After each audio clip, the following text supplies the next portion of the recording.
Thank you. So you will notice that I have a cast. I broke my wrist in mid-January, and I wish I could say, someone said, just tell people you were smashing the patriarchy.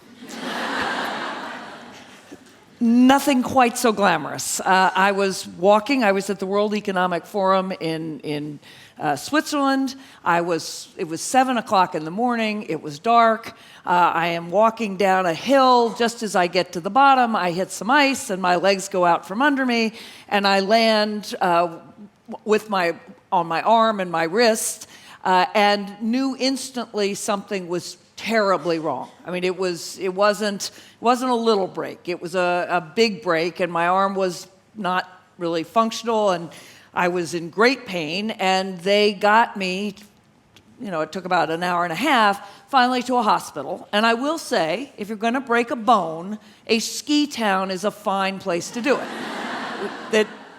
This was nothing new. They got me into X-ray, and then they, put me back in the little cubicle. And again, I'm in a foreign country. I didn't have any family with me. I wasn't traveling with anyone. I knew people at the World Economic Forum, but not anybody who was going to come hold my hand. And, I'm disoriented and I'm in considerable pain. And the orthopedic surgeon comes in, and I have to say, with apologies to the men in the audience, he was a fairly stereotypical orthopedic surgeon. He was a very macho guy. He said he had a plate in his wrist. He's telling me that they have to operate and put a plate in my wrist, which I'm quite frightened about. I'm in a foreign country, and I've been hurt, and I didn't expect any of this. And he says, no problem, I've got a plate in my wrist. And I thought, well, what kind of surgeon are you then? What? Anyway. So he wants me to sign the paper, and I think, what am I supposed to do? I can't ask for a second opinion. I mean, I'm here, and he's going to operate, so I sign it. But I really didn't want to go under general anesthetic. I thought, I can't do this. I don't have anybody around me. I wanted my mom. But there was this moment where I thought, but I am a mom. You got to be an adult here. So I said, I'll have a local instead of a general. Now, what that means is they dope you up, and they gave me music and other things, but they put a curtain. So I'm there, I'm conscious, I can't see my arm. Indeed, I couldn't feel it at all. I thought my arm was still here, even after they're operating. I said to the nurse, have they started? She said, oh yeah. But so I couldn't see it, but I'm in surgery, I'm aware. So I'm not happy, right? My blood pressure must have been very high. I was still in pain. I was frightened. And then there was this woman on my right-hand side who sat there touching me. She was stroking my arm and telling me it was going to be okay. She's sort of talking through it. She told me what was happening when I asked her. But even when I didn't, she was there caring for me. And from my point of view, at that moment, her presence was every bit as important as his. I'm not saying that we should necessarily have paid her the same as him. He went through more training. He was a surgeon. He knew how to do various things. But I will say, probably from a medical point of view, it was very important because she was lowering my blood pressure and making me in a far better position to have the surgery. But more importantly than that, emotionally, she made all the difference. And then, about 3/4 of the way through, she says to me, I can't remember if it was German or English, but I understood her. She says, my kids have come home from school, and I have to leave to give them lunch. And I thought, I can't believe this. I'm in surgery, and somebody is telling me about a conflict between work and family. And then I thought, there's no woman in the world who's more understanding than I am about that particular issue.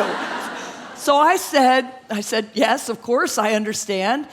And thought to myself, actually, the fact that she was a mother and going home to care for her children was part of what made her so good at what she was doing with me. She was caring for me. And she left, and a male nurse took over, and he wasn't nearly as good, I have to confess. Now, till now, that sounds like a very gendered story. right? We have the male orthopedic surgeon, we have the female nurse. He's doing the surgery, she's caring. This sounds like the world many of us tried to escape. But I'm in Switzerland, and if I'd been in the United States, they would have sent me home pretty much immediately, given the state of our healthcare system. But in Switzerland, they still believe in caring for you until you can at least walk around. And that meant I spent 2 days in hospital. So I was there for 2 days, and at which point, I was by myself, but the nurses were wonderful. They were equal men and women. There were an equal number of male nurses and female nurses. And some of the male nurses were better than some of the female nurses. Some of the female nurses were very brisk in a kind of stereotypical Swiss way. And some of the male nurses were extremely empathetic and helping me figure out what I had to do. Now, I would not have broken my wrist so I could tell you that story.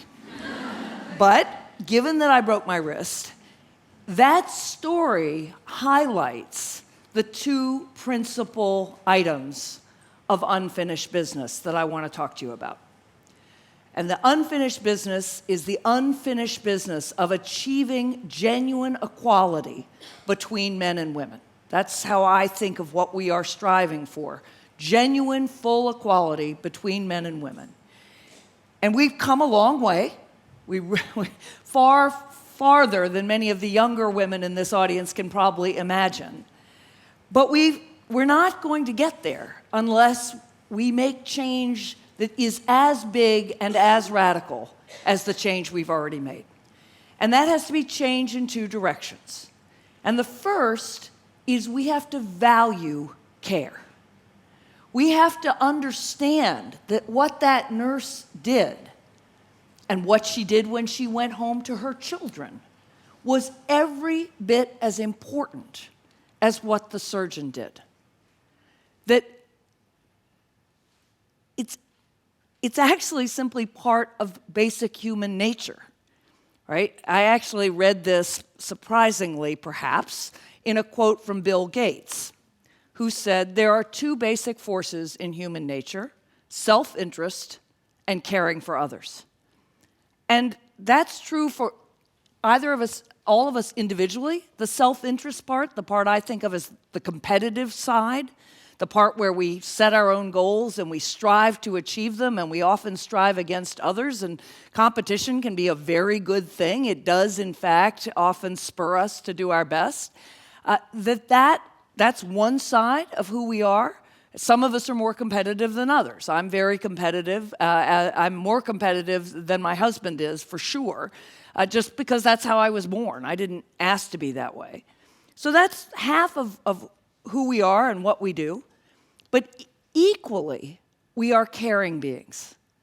Indeed, if you go back to the sociology, to the anthropology, to the paleontology, what you see is we would never have made it past the first saber-toothed tiger or whatever animal happened to be trying to eat us without being social animals, without caring for each other, without coming together in ways that allowed us to care for our children and our elders and our ill and disabled.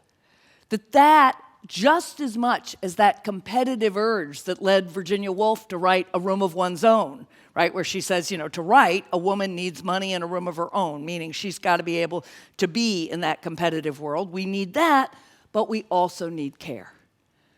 But when we liberated women, when we started in the second wave of feminism, but in the 60s and the 70s, we liberated women to be our fathers, which probably had to happen that way. Our fathers had the power and the money, and they had opportunities that women didn't have. And so I grew up essentially believing, to be a feminist was to be a woman who not only could just earn a living, but who was, breaking the glass ceiling, who was valued for what she did that was like what men traditionally did. And along the way, we devalued all the work that women traditionally did. Right, so I would have told you that my father was a lawyer, and I'd have told you my mother was a professional artist, and I would have told you all about her paintings, and I'm very proud of all that. But I would not have told you she was a homemaker. But now I look at my parents, they're in their 80s. My father has represented people and stood up for principle and has had a good career. My mother paints, but she's also woven our family together. She raised 3 happy, productive children, all of whom are themselves contributing in various ways. But independent of what we do for a living, we are each other's foundation. I could have done none of the things that Ann just talked about without my family. And indeed, in Switzerland, the minute I called one family member, the family grapevine went out, and immediately my brothers are calling, my sisters-in-laws are calling. Everybody is doing what we do because we are the foundation for each other in the same way that enables our work in the same way that our work, provides for our family. And that didn't just happen. That's my mother's work. She worked hard at it. She raised us and she invested in family. So it's the right thing to do. It's a core part of who we are.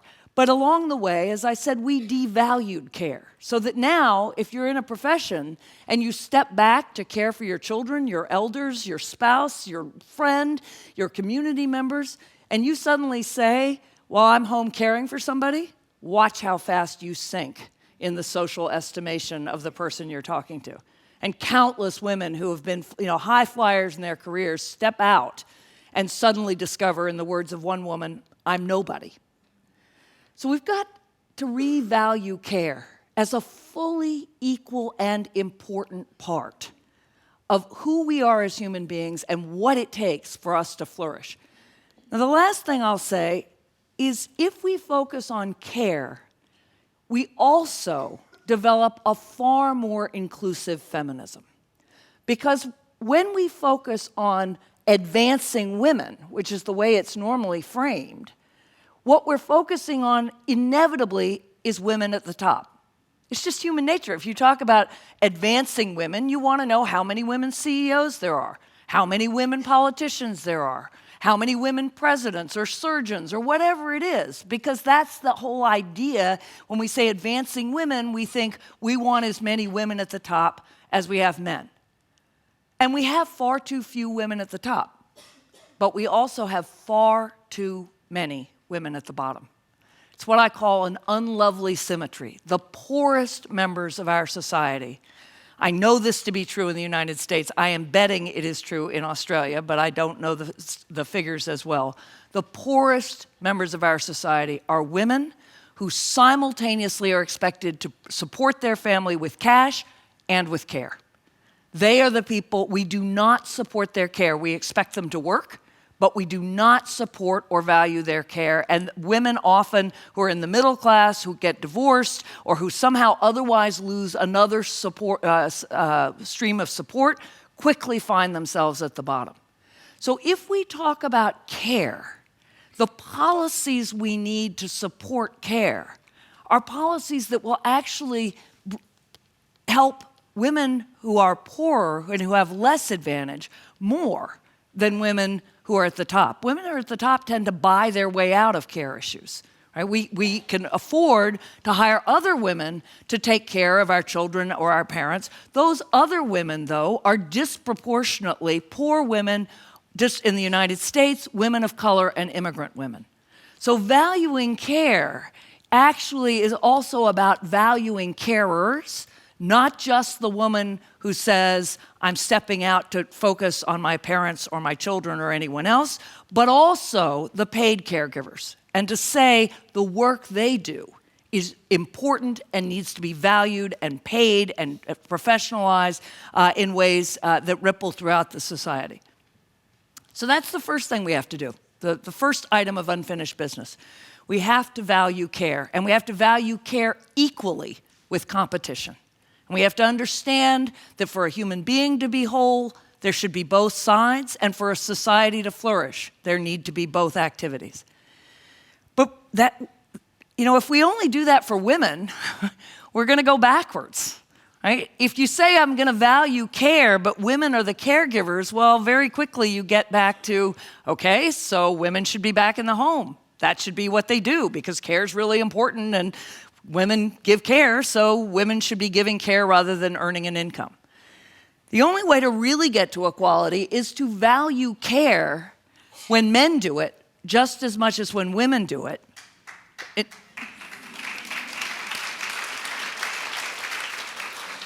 But not just when they do it, we need to expect them to do it. This is the... Okay. You're clapping now. You may change your tune in just a minute, but we raise our daughters and we assume they will have caregiving obligations at some point. What women like me have done forever talking to younger women is to say, have you thought about how you're going to fit together work and family? Because I'm mentoring young women who want to be in my field of foreign policy, and if they plan to have a family, and if that happens, it's not a given by any means, and it's not a choice it's not something every woman chooses. But if they do, we immediately assume, of course, they're going to have caregiving obligations, and have they thought about how to fit it together? Why aren't we asking our sons exactly the same question? Why aren't we saying to all of our sons and all of the young men we mentor, well, if you are planning to have a family, have you thought about how you are going to fit together whatever you're doing professionally and the care of your children or your parents or anybody else? We can't have a halfway revolution. You can't say, you once had women as caregivers and men as breadwinners. Then you said, okay, women can be breadwinners too. So women now get to do both. But for men, we still completely expect that their primary role is breadwinner. Now, we do think they should help. Help, that's an interesting word. Help means you decide what needs to be done and he does it. And that's not equality either. As my husband finally said to me when we had this conversation, he finally said, as my jobs got bigger, he ended up doing more and more of what we call lead parenting. I was traveling, he was at home.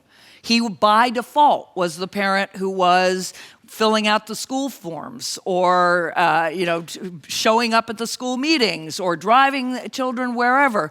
The sort of thing we'd once done together, but increasingly he did it. And I would waltz in and sort of essentially give him a grade on his performance in this essential task while I'd been gone. And he finally said, look, you want it done that way, that's great. Come home and do it. But if I'm doing it my way. And I didn't always agree with his way. Indeed, I have this odd fixation on cleaning up rooms, and he thought it was much more important that our sons know all of the Marx Brothers movies. And initially I thought, this is just clearly wrong. But then I thought, well, wait a minute. I think that because I was raised by my mother, and she was raised by her mother, and we have a way of parenting that was handed down, but I don't accept that on the work side. I mean, if a man tells me he knows the right thing to do because, his male boss and his male boss's male boss told him, I say, here's an innovation, and I think I'm equal. And when Andy and I would disagree, I had to finally recognize I might disagree, but who am I to say he's wrong? Right? He is just as competent as I am. He does it differently. Nothing I am saying here suggests there are not gender differences of various kinds, but different is not wrong. So this equality, when we say we have to expect men to be equally caregivers and value them when there are caregivers, requires women to let go of a lot of our own sexism. Because we have to really accept not only that they can do it, of course they can do it. I mean, running a tight ship comes from the Navy, right? They can do it. But they may do it differently, and you may not like it. But that's equality just as much as it is equality in the workplace, that you get an equal say with the men in your workplace. Okay, so that's a big, big change. And many people say, yeah, but men don't want to be caregivers. That's the problem. They are happy with this arrangement. Well, that's what I thought too when I wrote my article. And men wrote to me, a large number of men, saying, you think we have it all, but I didn't ask for this system. I didn't ask to be the person who is told, no, you can't write a novel, or no, you can't follow your passion because your role is to support your family. I didn't ask to not be able to go home at 5 o'clock and see my children and be involved in their lives. I would much rather be able to be as engaged with my children or my parents or whoever else you may be caring for as the woman in my life. But this is the role society handed me. And one young man, an African-American man, wrote me and he made that argument. And then he said, I know, you're thinking, yeah, well, maybe I want that, but most men don't. And then his next line was, that's what men thought about women in the 60s. And I'm old enough to remember that. Men saying, women don't want to work. Women like being at home with their children. That's their role. They are happy. They don't want to work. They don't want to be in the rough and tumble of competition. Well, surprise, surprise, right? When you made it perfectly possible for women to do that and valued them for doing it, many of them decided, yes, that's very much what I want to do. And we have no idea what men really want because we are still imposing a gendered role on men that we've not eradicated it with respect to women, definitely not, but we're certainly well down the road, challenging gender expectations for women. So if we're going to do that, we've got to do that for men too. All right, at this point you're thinking, great, she was a professor. Professors imagine new worlds. That's what they get paid to do. There is no way we're getting here. So I'm going to close by talking about what all of you can do and what we must do to finish this business. And the first thing to do is to start with all of you, which is you can change your own assumptions, and the best way to reflect that is to change your language. So here are a couple things all of you can walk out of here doing. First, the next time you meet somebody, do not ask, what do you do? Very simple. Don't ask, what do you do? Ask, what book have you read lately? What great idea did you hear at all about women? What did you do last weekend? What movie have you seen? Anything other than, what do you do? And I'm now going to define you and locate you in a social hierarchy by your answer, how high up you are and how much money you make. Because, again, this may be particularly an American disease, but it's hard for me to believe that at least some of it doesn't obtain here. So that's the first thing. Second thing is, if you are talking about a man in the workplace with children, call him a working father. I mean it. Why isn't he a working father just as much as we are working mothers? Why? Because we don't think his caregiving is required, so why should we identify him as a working father? But a mother, well, we know she's got to be a mother. She's got to take care of her children. So if she's working, we add that adjective, working father. And better yet, let's just talk about working parents. Right? Let's just assume if you're a parent, whether a biological parent or an adoptive parent or a constructed parent, whatever, if you are in charge of raising some child, you are a working parent. And I'd go further and talk about working caregivers for the many of us, and there'll be many more of us as my generation ages, who are caring for their parents. The next thing I would tell you to do is don't talk about stay-at-home moms or stay-at-home dads. Talk about lead parents. Because that's what they're doing. They're not staying at home, sitting there eating bonbons. They're working really hard, and they are the lead parent, and sometimes the co-parent, depending how you work it, if there's a two-person couple. But it doesn't matter. If you can be a single parent too, you're the lead parent. You may also be the lead breadwinner. The next thing is when you talk to a young man, as I said, and I started doing this the last year that I was at Princeton, be sure and ask him if he's thought about how he's going to fit together work and family, if that's something on his mind. Just make it as routine a part of the conversation. If you're talking to your sons, treat them exactly as you would your daughters. If you're talking to young men in the workplace or if you're a teacher, just automatically assume that is part of his life. And finally, at least on this, I use the term phase 3. Phase 3 is there's phase 1 when you start on whatever work you're doing. And then phase 2 is often more of a caregiving, and it doesn't work out exactly in thirds, believe me. But there's, phase 2 where you're trying to juggle lots of different things. And again, it can be with your parents, not your kids. Phase 3 is Hillary Clinton's phase. So she ran for Senate only after her daughter went to college, which for me at least gives me great hope. She ran for Senate, she won, she ran for president, she became Secretary of State, she's running for president again. If she wins, she'll be 70 when she's president, and she might work till she's 78, and oh boy, that looks great, right? Many of us, women live longer than men, and many of us even now are expected to live till 90. So, right, ending at 60 to 65, that's a lot of knitting. So, think about it for all of us. That's phase 3. And if we're lucky, there'll be a phase 4 and a phase 5. Do not assume there's your work, and then your caregiving, and then you kind of get, you get as high as you can, and then that's it. Phase 3. Last thing, what's that? With grandbabies, absolutely. And I would say for men, again, I was talking to somebody last night who said he hadn't seen much of his children, but he was seeing a lot of his grandchildren. So there's a chance for redemption there too. So the last thing I'll just say is, and I won't go through this, but in the book, I also have a whole set of questions that young couples should ask each other. And they're not just, will you support my career? Because he'll say yes. And he'll mean it. He will mean it. But that's not the question. The question is, if I get a promotion, will you move for me? Or will you defer your promotion so I can take mine? That's when it gets tough. When two people have real commitment to the work they do and to their families. The equality is assuming that he will make a trade-off where he gives something up and maybe spends more time at home so you can advance in your career. And I won't go through the rest of those questions.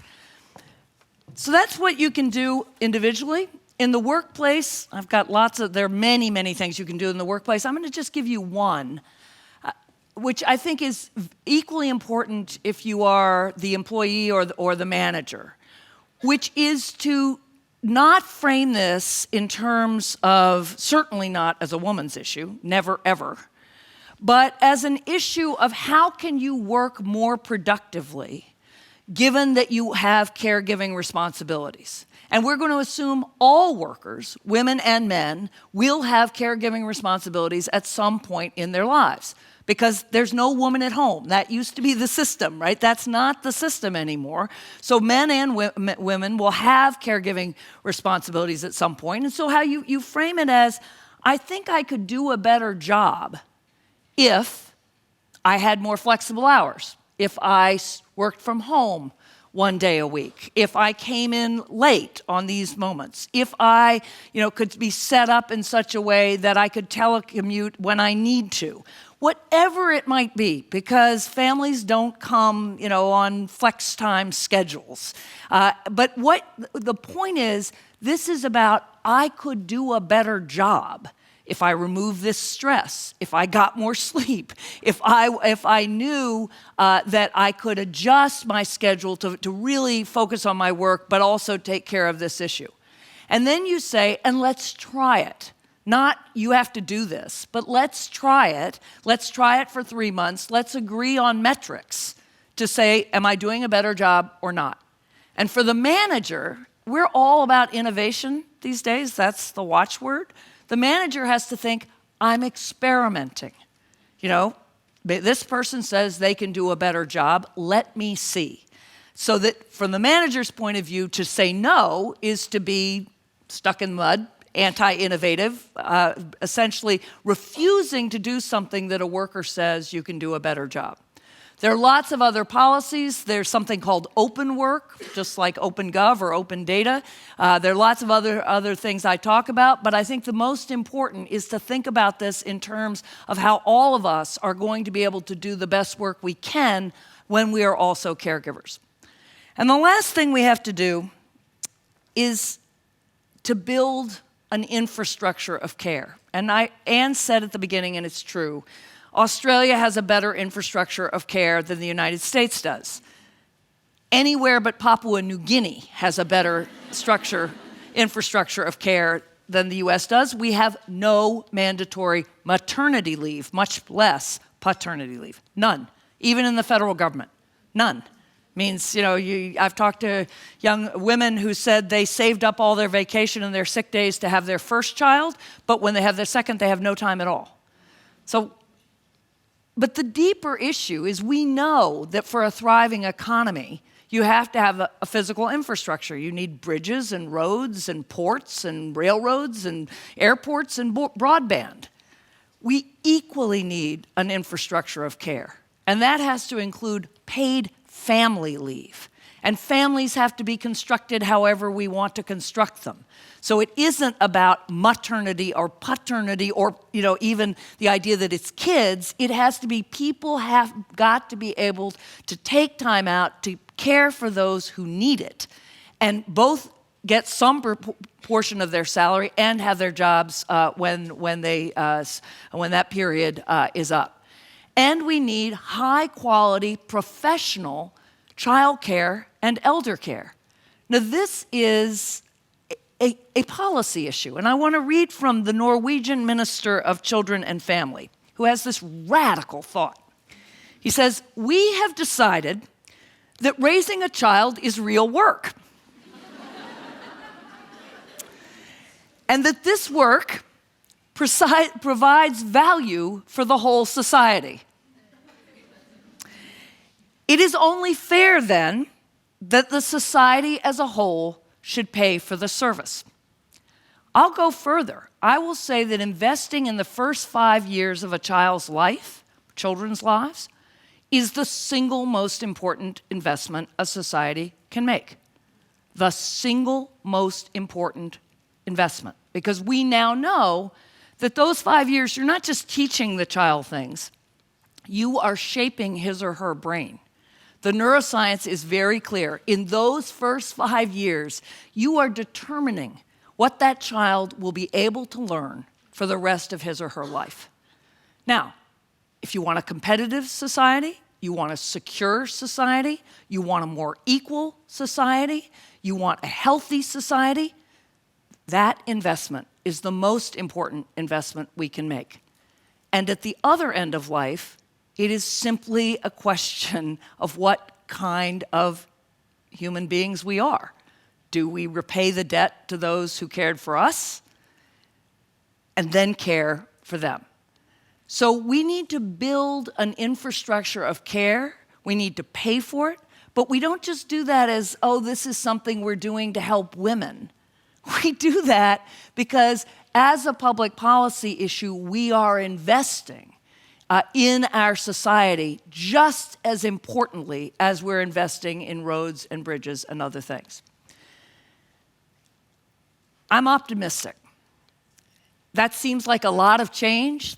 Raising our sons the way we raise our daughters, expecting our sons to be just as involved in caregiving, looking at somebody who says, I'm caring for my mother, or I'm caring for my son, or I'm caring for my spouse, or I'm caring for my friend with cancer. And looking at that person and thinking, you are doing something really important. Not only that, I admire your character, and you're learning a lot. Because care's hard, and you learned how to invest in others. That's a big change, but when I was growing up, my mother used to put little vases of cigarettes on the dinner table when she gave a dinner party. Now, if you did that in the United States today, you'd probably get sued. But that's what you did. That was the 1960s, early 1970s. And I was born when there was still Jim Crow, legalized segregation in parts of the American South. And now we have an African-American president. We still have plenty of racism in our society. There's no question about that. But that was only 60 years ago when blacks and whites could not share the same physical space. And I didn't know any women. I knew one woman lawyer. I didn't know any women doctors or judges or politicians or anything else. One woman lawyer. And yet in 2014, 2012, my 14-year-old and I were watching the Democratic convention, and John Kerry was talking. And my son said, "Who is that?" And I said, "Well, he was a senator. He is a senator. He ran for president. And if President Obama is reelected, he'll probably be Secretary of State." And my son looked at me kind of like that, and he said, "You mean a man can be Secretary of State?"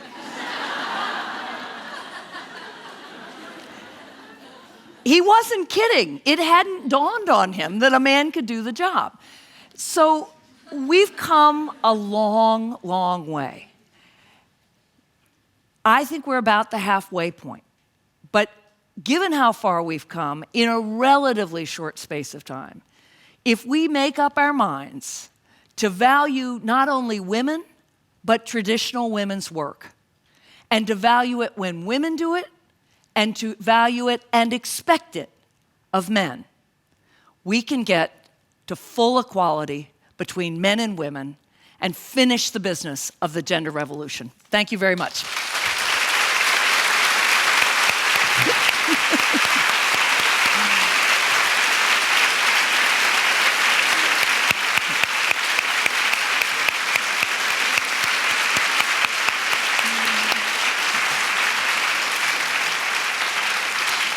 I detect a certain enthusiasm for your message. Thank you very much for laying that out in such a lucid and compelling fashion. We're going to have time in a moment for some questions from you. There are microphones down here at the foot of the stairs, so do come and get ready. But I'm going to start off by maybe not. I don't want to challenge that lovely optimism, because I think it's the only thing that's going to get us through. But part of the issue about revaluing care is also about devaluing work, or taking work off its quasi-religious pedestal, simply because there is not time for somebody to be the ideal worker and the ideal carer, even if that is being shared between men and women. And it seems to me that that's an obstacle that is quite substantial, that you're really talking about a whole economic system, an ethos, that as you referred to, that we now define ourselves by our work. That's how we see ourselves, that's how we situate ourselves socially. That's why we say, what do you do? Rather than, where are you from, or where do you live, or what clan or tribe are you a part of? And revaluing care, I think for anybody who's brought up children or looked after others in that very intensive way, nobody can deny that it's hard, but it's also incredibly rewarding. So people who've had those experiences know and will evangelise about the value of care. But how do we go about taking work off its pedestal without starving to death? Well, so let me be clear. I love work. I'm not suggesting that we starve to death. I also think that one of the great things that the women's movement has accomplished is that we tell our daughters, you need to be able to support yourself.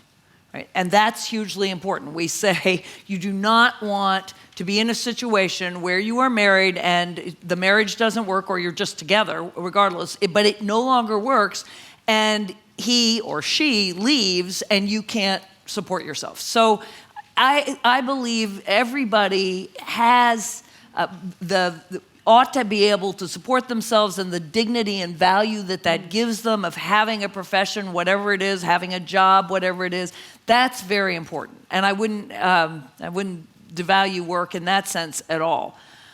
I do think, I think a number of things are going to happen. The United States is obsessed at the moment with the future of work.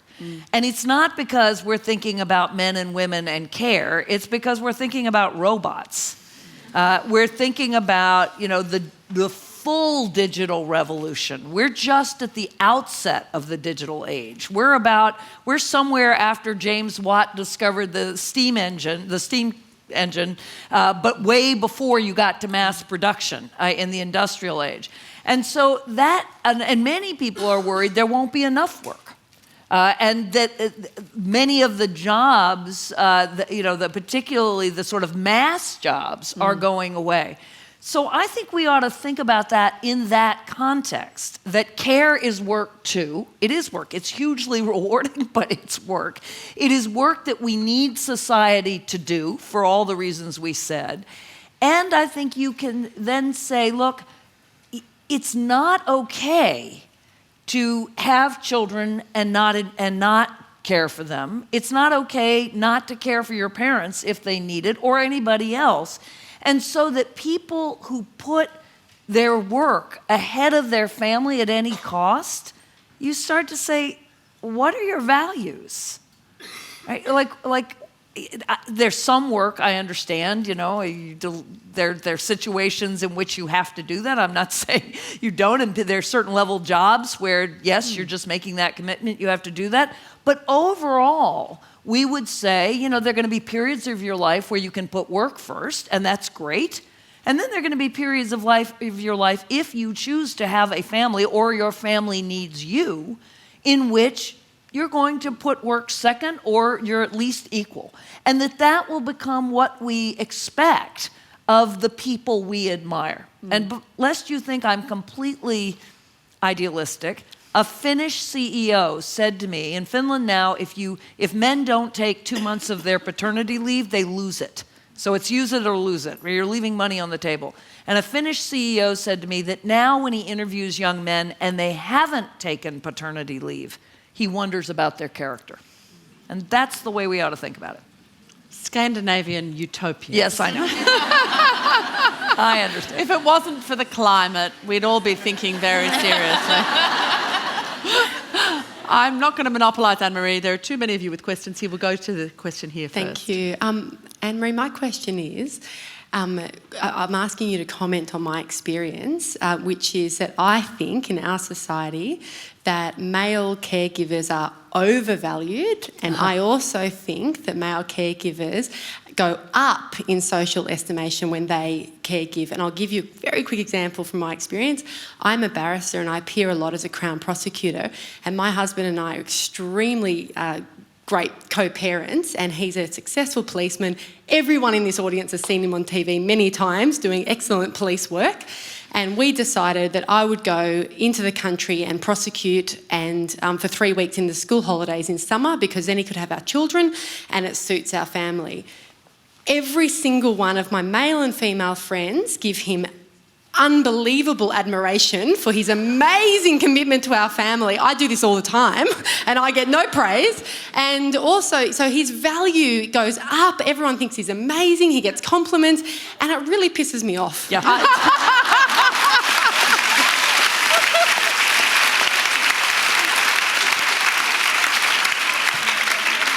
So you are describing what I call halo dad syndrome. Yep. Because I've been there too. When I was a dean, and my husband would show up to pick up the kids, something of course I was expected to do every day.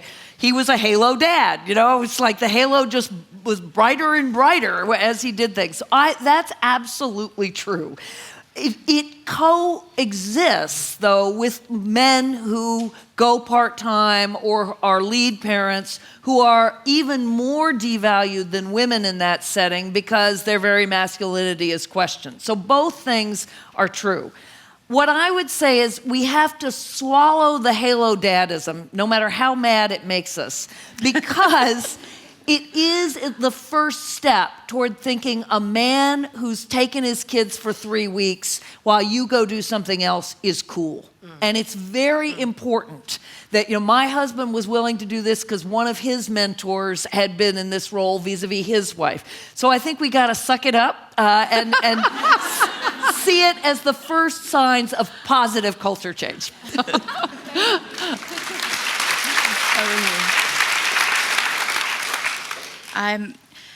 My question is surrounded about choice. If we don't have choice, arguably we're not empowered and we don't have equality. And so mine surrounds a controversial one in terms of women, which links to children. I'm the first Australian woman to operate in commission, so I broke a glass ceiling in Australia in my field. And yet I've had my ability to speak for women, and from a women's perspective questioned because I don't yet, or may not have, children. Questioned not just by federal ministers, but by women. Because the most meaningful thing I can do is have children. Isn't that a horrible thing if you can't medically or otherwise have children? So my question is, how do we break that paradigm where caring only matters if it's children? It doesn't matter if it's your aunt who doesn't have children, your stepmother, your grandfather that you're legally guardian of with dementia and end-of-life care. But that doesn't matter unless it's caring for children. I can't speak for women, or we can't speak for each other unless it's caring for children. How do we break that paradigm?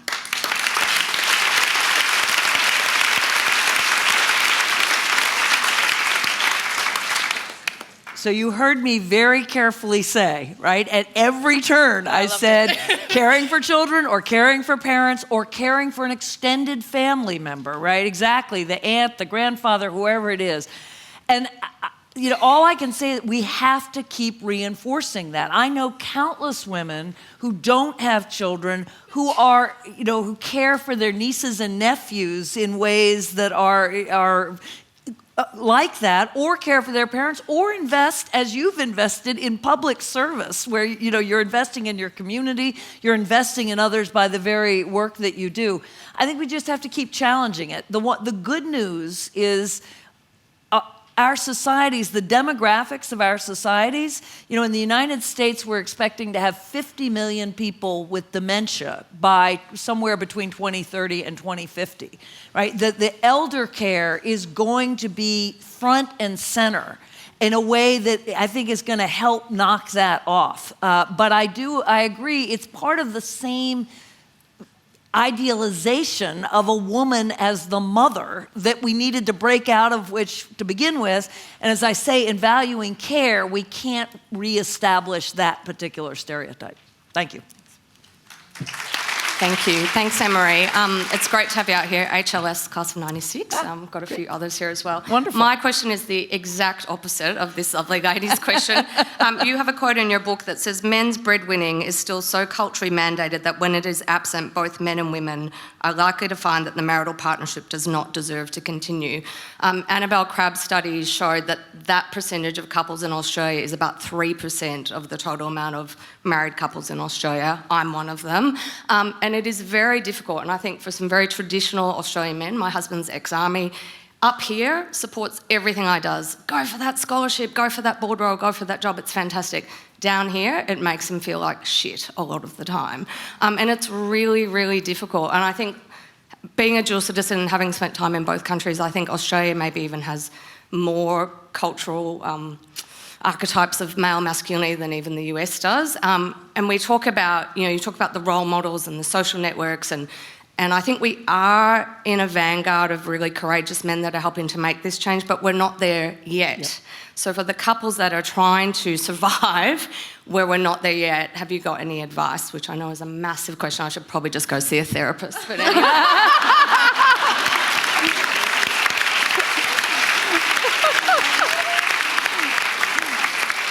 I do, because I've lived it and live it. And my husband wrote an article called Why I Put My Wife's Career First, in which he discusses that. And so a couple of things. It's interesting that you said your husband is ex-military. Yes. So both Andy and I have gotten more letters from men in the military who are in this position than anywhere else.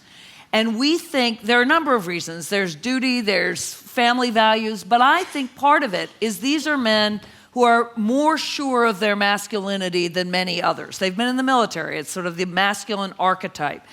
And this is where I think we have to push it, that the men who do this are the men who are secure enough and strong enough and confident enough in their masculinity that they're willing to break gender roles. And that they are like the women of the late 1960s and early 1970s who, when they went into the workplace, were accused of not being feminine. They were called every name in the book, and most of them had to do with a male anatomy.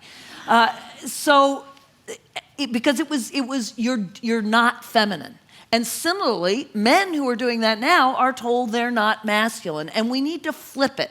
We need to say that those women were pioneers for a different version of femininity. So now you can be a CEO and wear, 4-inch heels and dresses and, be plenty feminine. In the old days, they had to do it on male terms. Those men today are strong pioneers. And that's why I said we have to live with halo dadism, because I'll take it, right? But we also need to celebrate, and you are seeing it, movie stars who are doing this more, right? And if I'm talking to people, in the media, essentially you need a campaign to tell the stories of men who are breaking gender roles and supporting their wives, right? He's supporting you in the way you want to be supported. But I wouldn't lie if I said it was a hard road for women, it's going to be a hard road for men. Last thing I'll say is young men raised by working mothers, they're our targets. So you're telling me to find a toy boy. Is that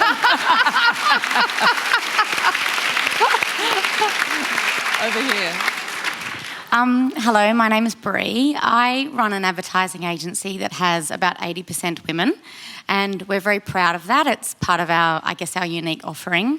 One of the things that I really struggle with is probably about diversity, and it's so unique to us and we're very proud of it, but obviously it's something really important where we feel like we don't want to be seen as being unequal.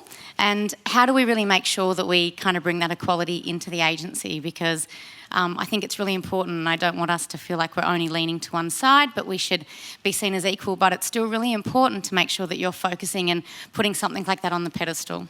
It's a good question. I worry about this often at New America, because we've got whole departments that are now only women.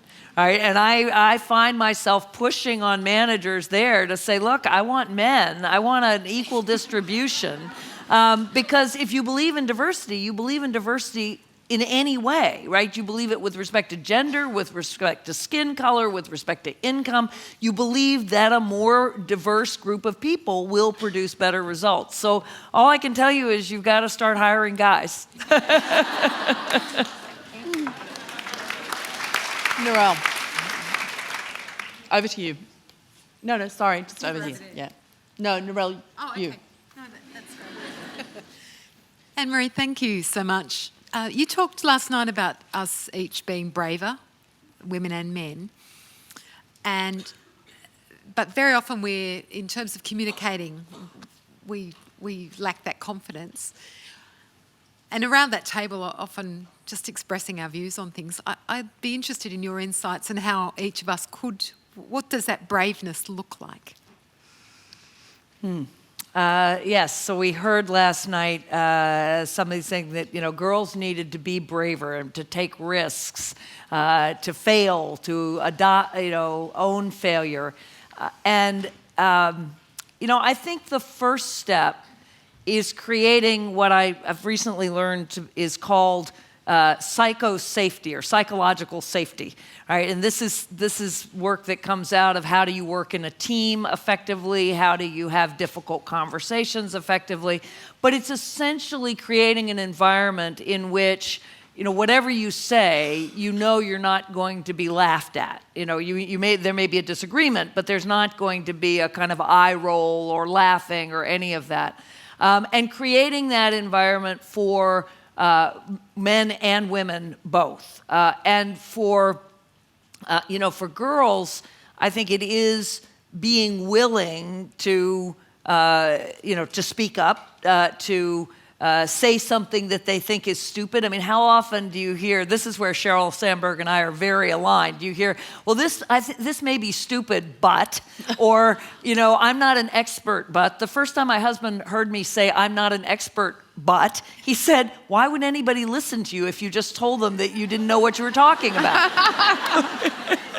So there are lots of things there, but it's equally true for boys. So my son called me this morning, and he's taking standardized tests. He's going to apply to college next year, and he'd had a really rough go of it a couple days ago. And I thought, yes, my label is hypocrite in chief. I'm here in Australia. He is in Princeton, New Jersey, and he's having a rough go. But I talked to him today, and I said, well, did your girlfriend come over? And he said, yes. And I said, well, was she okay with the fact you were upset? And he said, Mom, it's 2015. Boys can be emotional. And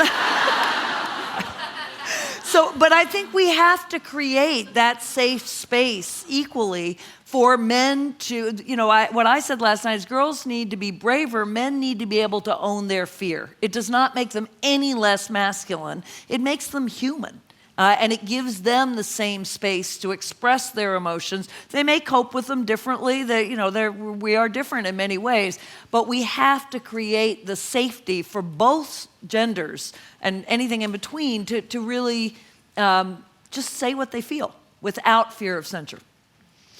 Now, we're really running down the clock. We've only got time for one more question, and I think you have been waiting longest, so we'll take that one. I'm sorry. Thank you. So in terms of driving change from the top, how ready do you think your country is for a female leader? Great question. It is a great question. So all the voters in my country say they're ready for a female leader. And I do think we are. In other words, I do think it is possible for sure. And I think many more consciously, there's very few voters who would say, I'm not going to vote for a woman. The subconscious bias is still all over the place, right? It's the double standard that is applied to Hillary Clinton or Carly Fiorina, but she wasn't in the race long enough. They've stopped talking about what she wears every 3 seconds, which is great, but there's still this kind of, she has to be tough, but she can't be too tough. She's got to be ambitious. Obviously, she's running for president, but there are all sorts of ways in which that ambition is painted as calculating and negative still. So I would say there's something like, I often try to quantify this, 30 to 40% of the coverage, the negative coverage that I think still reflects discomfort with a woman in that role. But I think it can easily be overcome. I don't think, for instance, the young people who are supporting Bernie Sanders, they're not opposing her because she's a woman. They think they're in a post-feminist world where it doesn't matter. But it's not because she's a woman. So I think we are ready. I think it is certainly something we can do. Whether we will do or not remains to be seen, but I, for one, am confident. That's a good little expression.